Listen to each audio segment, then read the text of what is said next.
John removed the arm he had been using as a sun shield and shifted his aching head back onto his backpack. He took in a long, shuddering breath. His eyes stung from tears. The faint sound of footsteps pacing below echoed in the silence. The fact that he had made it through another night didn't fill John with appreciation anymore. One more day alive was one less with Holly. The pair had been inseparable since high school. They married at 19.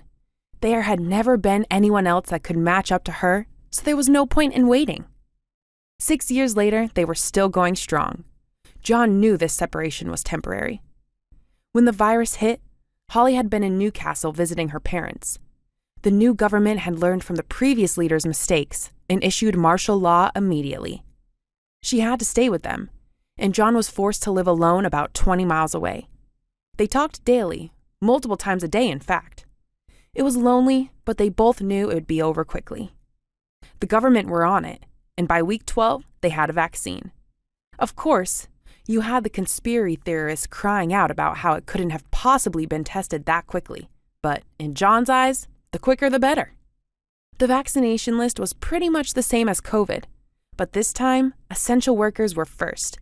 This virus killed faster than it spread, so it made sense to prioritize NHS staff and people who could help if things went wrong. If they lost them, they would lose everything anyway. Mass vaccination was rolled out fast. By week 16, everyone over the age of 30, including anyone with a disability, was vaccinated. The people that refused were euthanized for the greater good.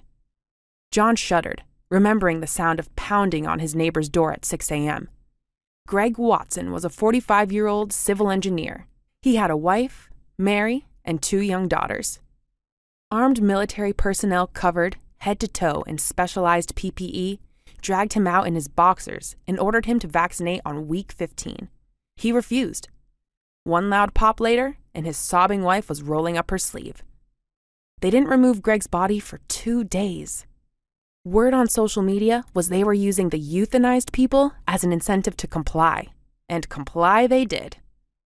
John would have complied not through fear of being shot in the head in front of his family and friends, but because it would have been the right thing to do. It wasn't the right thing to do. He first noticed a problem when the internet and phones stopped working. John was alone. He had no way to contact the outside world and just assumed a temporary blackout. Then, the sound of distant gunfire echoed from the center of town, slowly creeping its way ever closer to his location. He knew something was wrong. Smoke drifted to the little cul-de-sac where Holly and him called home. He could see flames licking the night sky in the distance. He was too afraid to leave. Under the rules of martial law, being spotted outside would have meant a hole in the head. He spent his days with the curtains closed, periodically picking up his phone, hoping for a dial tone. It was week 18 when he heard the screaming. Terror-filled and high-pitched, they could be heard, muffled by the wall separating his and Mary's house. It was the children. Bangs and clashes vibrated his wall as he felt what he could only assume was furniture being thrown. He peeked out of his closed curtains, inspecting the street for any military vehicles. The street was clear. Something was happening in that house, and the children were in trouble. If it wasn't due to the belligerence of the soldiers, he needed to help. He unlocked his back door and scaled the fence between the 2 houses as quietly as possible. The screaming had stopped, but he still made his way to the kitchen window silently, carefully avoiding long played with the garden toys in the process. The window was a little too high for him to see in clearly. He picked up an overturned tricycle and used it as a stepping stool. The open plan design they had made it easy for John to see the carnage in the living room. Mary, the woman who lived for her children, was hunched over her youngest, biting down ferociously into her neck. The 6-year-old's glazed-over eyes locked with his as he stood frozen in horror. John remembered the feeling of burning bile rising in his throat as he fought the urge to vomit. There was no sign of the 12-year-old, but John didn't hold out much hope from the screams he had heard. He placed one foot on the handlebars of the kid's bike to get a better view when a shrill ding broke the silence. His blood ran cold as the gore-drenched head of Mary shot up to his direction. She scrambled over her daughter's lifeless body and slammed herself into the glass of the kitchen window, clawing and snarling, her eyes filled with mindless hate. John flew back from the thin pane of the glass in a panic and crashed to the concrete below. He picked himself up as fast as he fell and sprinted down the side of the property, pain replaced by pure adrenaline as he crashed out of the former Watson's Garden gate and collapsed in the street, his legs taken from underneath him by sheer terror. He sat there in a puddle of his own fear and trepidation, struggling to catch his breath.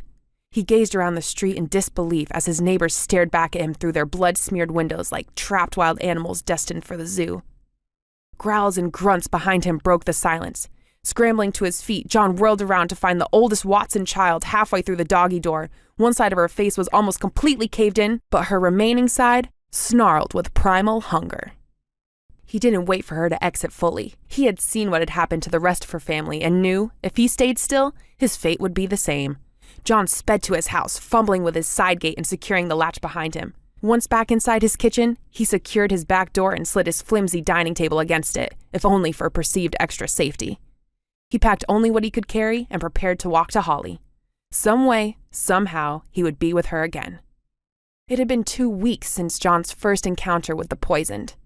He wasn't a doctor and wouldn't ever fully understand what had happened. All he knew was the vaccination had altered the brain chemistry of everyone who took it. Everyone vaccinated had died, and once their brain switched off, something else switched on. Something hungry, angry, and feral. The poison was transmitted through saliva, and the cycle started again. There wasn't a great deal of people left alive. Everyone over the age of 30 had almost certainly perished because of the forced vaccine, and anyone unable to protect themselves or hide had been infected by them. The streets were filled with the old and the young. Anyone who could have helped was gone, now part of the problem and not the solution. Life as John knew it was over. He didn't care. He held the heart-shaped locket up to the attic skylight. It twirled around, producing beams of scattered light on the walls. It was the first gift he had ever given Holly, and she had worn it every day. He had found it inside an envelope with his name on it, clearly dropped from the open upstairs window, landing in the bush next to the door. He hadn't opened it before he entered the property. He was rushed by 3 mutilated figures the second the door locked behind him. They were unidentifiable, and he prayed as he fought his way through them that none of them were Holly. He was aiming for Holly's room, but once he noticed the door had been completely smashed in, he had detoured, racing towards the half-pulled-down attic ladders on the second floor, managing to climb up and shut them out with only minor scrapes. His blood ran cold as the locket slid out into his hand. Inside was a folded piece of paper that simply read, "I love you." He got to his feet and fastened the locket around his neck. John knew she was down there. He had never left her before, and he was not about to do it now. He pulled the hatch open and sat by the edge, looking down. The shells of Jean, Simon, and Holly clumsily grabbed for him. Loosely rubbing the heart-shaped locket between his fingers, he looked into Holly's eyes, hoping to catch even the smallest glimpse of the real her.